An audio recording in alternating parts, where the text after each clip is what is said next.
দেশ জোকাৰি যোৱা কলকাতাৰ কাণ্ডৰ পাছত এইবাৰ ধিঙত সেই একেই কাণ্ড। কিশোৰীক ধৰ্ষণ কাণ্ডক লৈ আজিও অব্যাহত আছে ধিঙত তীব্ৰ উত্তেজনা। আছুৰ আব্ৰানত স্বতঃস্ফূৰ্তভাৱে বন্ধ হৈ পৰিছে ধিং। ব্যৱসায়িক প্ৰতিষ্ঠানৰ লগতে যান বাহনৰ চলাচল সম্পূৰ্ণৰূপে বন্ধ হৈ পৰিছে নগাঁও জিলাৰ ধিঙত। ধিঙত ইতিমধ্যে আৰক্ষীৰ লগতে CRPF মোতায়েন কৰা হৈছে। ইতিমধ্যে সন্দেহজনকভাৱে আৰক্ষীয়ে দুজনক আটক কৰি সোধপোছ অব্যাহত ৰাখিছে বুলি জানিব পৰা গৈছে। পুনৰবাৰ জনাইছো, কিশোৰীৰ ধৰ্ষণ কাণ্ডক লৈ আজিও অব্যাহত আছে ধিঙত তীব্ৰ উত্তেজনা। আছুৰ আব্ৰানত স্বতঃস্ফূৰ্তভাৱে বন্ধ হৈ পৰিছে নগাঁও জিলাৰ ধিং। ব্যৱসায়িক প্ৰতিষ্ঠানৰ লগতে যান বাহনৰ চলাচল সম্পূৰ্ণৰূপে বন্ধ হৈ পৰিছে ধিঙত।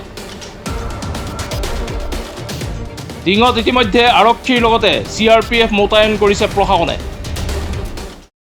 আজি আচলতে ধিং আঞ্চলিক ছাত্ৰ সন্থা আৰু ধিংবাসী বজাৰ সমিতিয়ে যি বন্ধ ঘোষণা কৰিছে তাত স্থানীয় ৰাইজে স্বতঃস্ফূৰ্তভাৱে সঁহাৰি জনাইছে আৰু এই বন্ধটোৰ প্ৰতি ধিংবাসী প্ৰতিজন নাগৰিকে সচেতন নাগৰিকে সন্মতি প্ৰদান কৰিছে। কাৰণ কিহৰ কাৰণে ধিঙত বিগত সময় ধৰি পেলাই বিভিন্ন ধৰণৰ এনেধৰণৰ ঘটনা ঘটি আছে।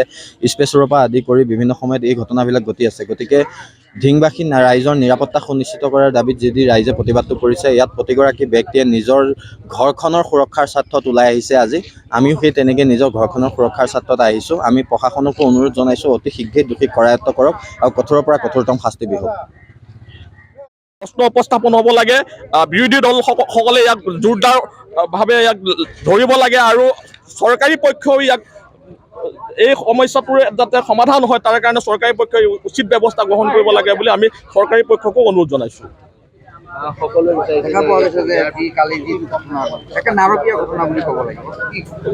হয়, ধিঙৰ 14 বছৰীয়া এগৰাকী কিশোৰীক যোৱাকালি বলৎকাৰ কৰি তিনি পাখণ্ডই যি আপোনাৰ শ্মশানৰ সন্মুখত পেলাই থৈ গ'ল ভকত গাঁৱৰ। এই শ্মশানৰ সন্মুখত পেলাই থৈ যোৱাৰ পিছত এটা পৰিৱেশ তৈয়াৰ হৈ গ'ল যে ধিঙত আমি সুৰক্ষিত নহয়। গতিকে আমি অসমবাসী ৰাইজক এই ধিঙৰ ৰাইজৰ লগত এক হ'বৰ কাৰণে অসমবাসী বিভিন্ন দল সংগঠনক আমি আহ্বান জনাইছোঁ, সকলো ৰাইজক আহ্বান জনাইছোঁ। অসমৰ সকলো ৰাজনৈতিক দলক, বিৰোধী দলৰ ৰাজনৈতিক দলক আমি আহ্বান জনাইছোঁ, ইয়াত তীব্ৰ প্ৰতিবাদ আজি বিধানসভাত হ'ব লাগে। লগতে চৰকাৰী পক্ষকো আমি অনুৰোধ জনাইছোঁ যাতে ইয়াৰ এটা উচিত ব্যৱস্থা অতি শীঘ্ৰে গ্ৰহণ কৰক, ধিঙৰ ৰাইজৰ সুৰক্ষা নিশ্চিত কৰক। অব্যাহত থাকিব যেতিয়ালৈকে দোষীক কৰায়ত্ব নকৰে, তেতিয়ালৈকে আমি যি ধিং বন্ধ কাৰ্যসূচী ৰাখিছোঁ অব্যাহত ৰাখিম। ধিঙত আজি বন্ধ কাৰ্যসূচী লৈছে আপোনালোকে গম পাইছে।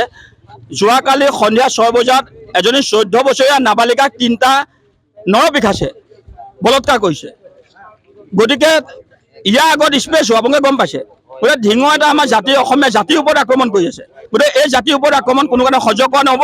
আজি ধিং আঞ্চলিক ছাত্ৰ সন্থাৰ নেতৃত্বত ধিংবাসী ৰাইজে বন্ধ ঘোষণা কৰিছে আৰু ইয়াৰ পিছত যদি 24 ঘণ্টাৰ ভিতৰত তেওঁলোকে কোনো কৰায়ত্ব কৰিব নোৱাৰে, আমি অনাগত সময়ত ইয়াতকৈ জংগী আন্দোলন ঘোষণা কৰিম। গতিকে আমি কোনো কাৰণতে মানি লোৱা নহ'ব। মই অসম যুৱ পৰিষদৰ কেন্দ্ৰীয় সমিতিৰ তৰফৰ পৰা আমি ধিক্কাৰ দিছোঁ আৰু লগতে ধিংবাসী ৰাইজক ইয়াত সহযোগ কৰিবলৈ অনুৰোধ জনাইছোঁ। এইটো জাতিৰ ওপৰত আক্ৰমণ, গতিকে জাতিৰ ওপৰত আক্ৰমণত কোনো দল ধৰ্ম নিৰ্বিশেষে সকলোৱে আমাক সহযোগ কৰক। ইতিমধ্যে সন্দেহজনকভাৱে আৰক্ষীয়ে দুজনক আটক কৰি সোধপোছ অব্যাহত ৰাখিছে বুলি জানিব পৰা গৈছে।